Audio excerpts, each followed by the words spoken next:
l'étude des franchises douanières et des exemptions de taxes et d'impôts octroyées aux nantis d'Haïti. Pour comprendre comment les hommes d'affaires haïtiens sont méchants et inconscients, il faut questionner les pactes secrets passés entre ces messieurs et dames et les responsables de l'État haïtien concernant les franchises douanières et les exemptions de taxes et d'impôts durant ces 30 dernières années. Au premier trimestre de l'année 2012, les départements du commerce et du Trésor américains ont publié un rapport d'enquête sur les citoyens américains résidant en Haïti et qui sont dans les affaires. L'enquête a révélé que les citoyens américains en Haïti bénéficient de franchises douanières s'élevant à $1 milliard l'an et d'un montant de 1,4 milliard sur les exemptions sur les autres taxes et impôts sur le revenu. L'État haïtien a un manque à gagner de 2,4 milliards par an en octroyant des privilèges à la classe des nantis. Il faut rappeler à tous que 2,4 milliards équivalent au budget de la République d'Haïti. Voilà pourquoi à partir de 2014, le département d'État américain a décidé de réduire les aides octroyées à Haïti et de couper certaines subventions. Les États-Unis d'Amérique jugent que l'État haïtien devrait faire un meilleur travail de collection de taxes et d'impôts. Depuis 2016,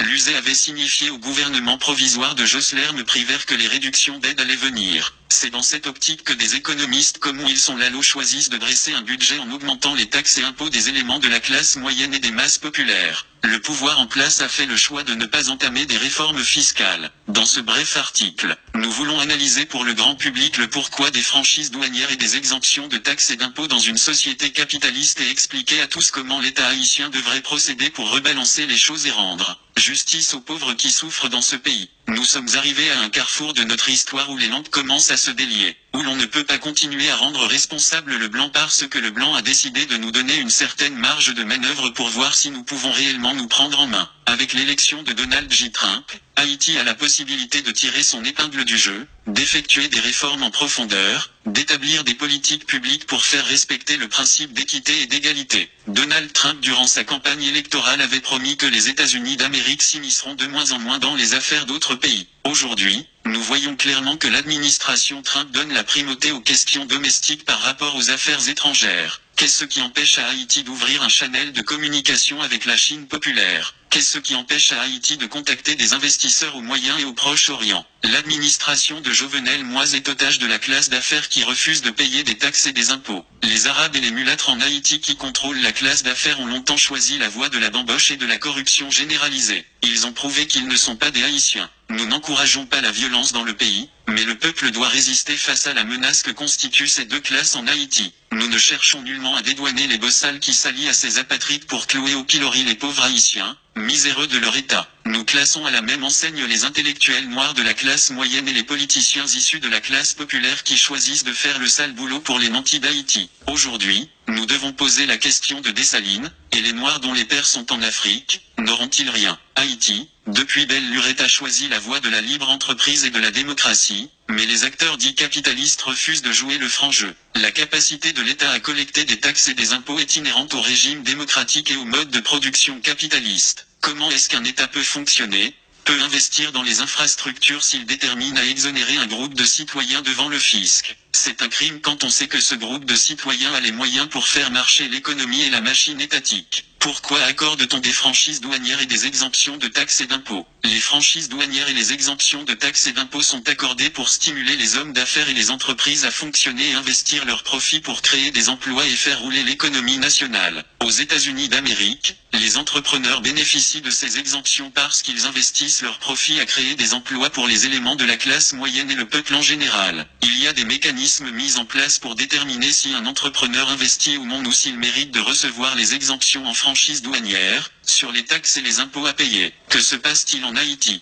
La plupart des hommes d'affaires en Haïti sont citoyens américains. Nombreux sont issus du Moyen-Orient. Leurs profits sont entreposés dans des banques américaines, européennes, libanaises, syriennes et israéliennes. Ils n'investissent rien en Haïti. Pourquoi depuis plus de 30 ans l'État haïtien continue avec cette pratique d'exonération? Les dirigeants politiques sont élus et nommés par la classe des affaires. En contrepartie, ces derniers offrent des avantages juteux à cette classe qui n'a pas les intérêts de la nation haïtienne à cœur. Nous sommes arrivés à un carrefour où nous réalisons que le populisme de droite et de gauche sont des manœuvres entreprises par les élites pour zombifier le peuple. Qu'est-ce que la gauche a foutu depuis 1986 en Haïti? Il y a une tendance à considérer les hommes d'affaires en Haïti comme de vulgaires imbéciles qui n'ont ni lecture ni écriture. C'est une fausse idée entretenue par les nantis mêmes. La plupart de ces ces hommes d'affaires sont très instruits et ont fait leurs études dans les meilleures universités au monde. Ils comprennent bien le fonctionnement d'une société capitaliste. C'est en connaissance de cause qu'ils choisissent de faire mal à Haïti, aux miséreux et aux appauvris haïtiens. En affaiblissant l'État, ils font d'une pierre deux coups. Ils bénéficient des largesses des dirigeants incompétents et inconscients et ils rendent impossible toute tentative de soulèvement et de changement du peuple haïtien. Ils encouragent de faux conflits dans le pays, ils arment des bandits un peu partout pour semer le trouble. Dans tout pays sérieux,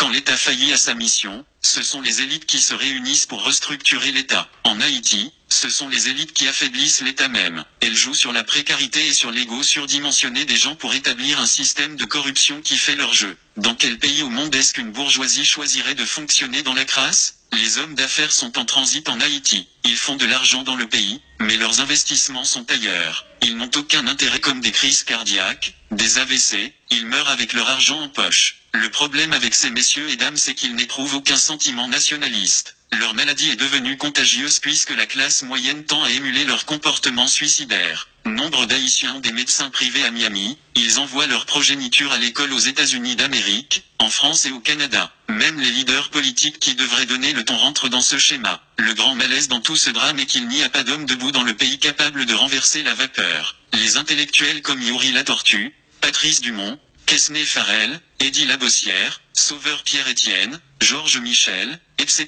qui auraient pu dénoncer ces manœuvres sont relégués au banc des lâches et des opportunistes. Ils profitent eux aussi du système. Qu'est-ce qui explique qu'un intellectuel comme Quesnay Farrell choisit de ne pas produire des livres pour expliquer les jeunes pourquoi Haïti est pauvre? C'est bien de parler à la radio, mais le devoir d'un intellectuel est avant tout d'écrire pour la postérité, de faire comprendre et d'aider ceux qui peuvent lutter à appréhender le réel. Il y a des dizaines de milliers d'intellectuels haïtiens qu'on aurait pu mettre en cause et blâmer, mais on cite ces noms parce qu'ils sont plus en vue. Comment va-t-on et peut-on sortir de ce carcan? La pensée critique c'est ce qui fait défaut à Haïti, à sa jeunesse et aux militants qui sont prêts à faire le sacrifice ultime. Voilà pourquoi aujourd'hui nous voulons finir avec le palmépal et nous encourageons ceux qui ont la lumière de la connaissance et du savoir-faire explicite à partager leurs expériences. Nous ne voulons blâmer personne. Nous donnons à tout un chacun la chance de faire peau neuve. Il y a une excuse que certains intellectuels noirs de la classe brandissent à chaque fois qu'un élément de la diaspora les met en cause. Ils disent qu'ils ont choisi de rester en Haïti, malgré tout et que nous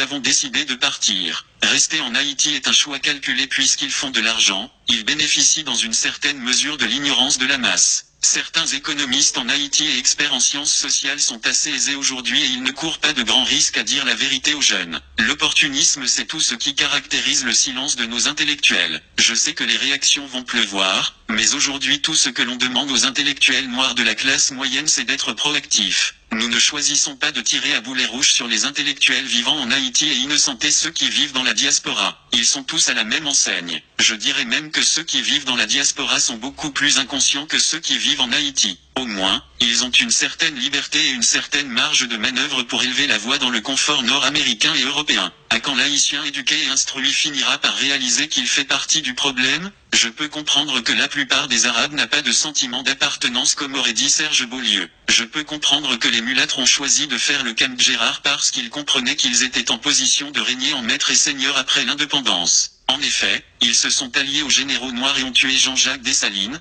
le fondateur de la nation haïtienne 211 après l'assassinat de l'empereur Dessalines.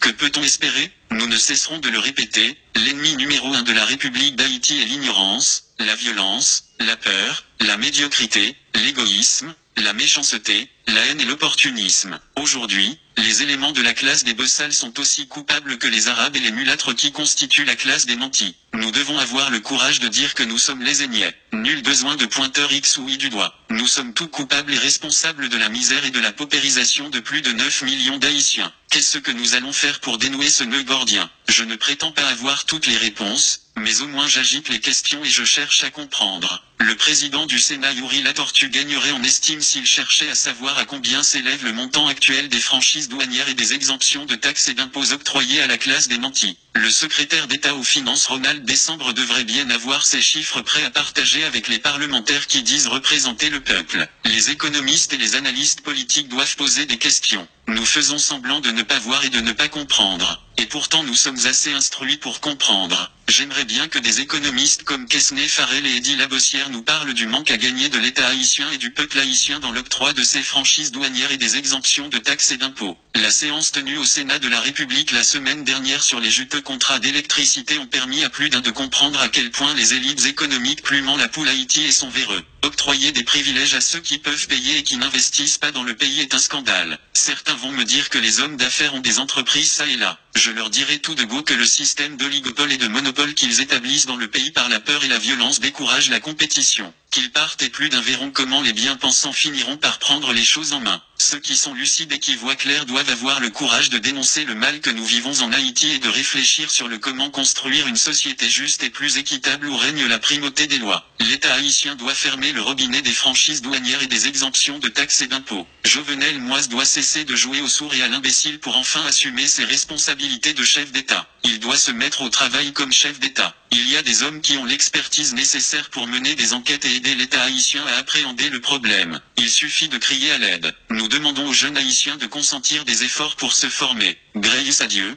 nous avons l'Internet et nous avons des moteurs de recherche. La connaissance est plus accessible aujourd'hui. Nous devons nous former et nous devons poser des questions. La justice élève une nation, la connaissance et l'amour véritable libèrent. Que Dieu aide les Haïtiens à se débarrasser des turiféraires qui les tiennent attachés à la misère et à la crasse.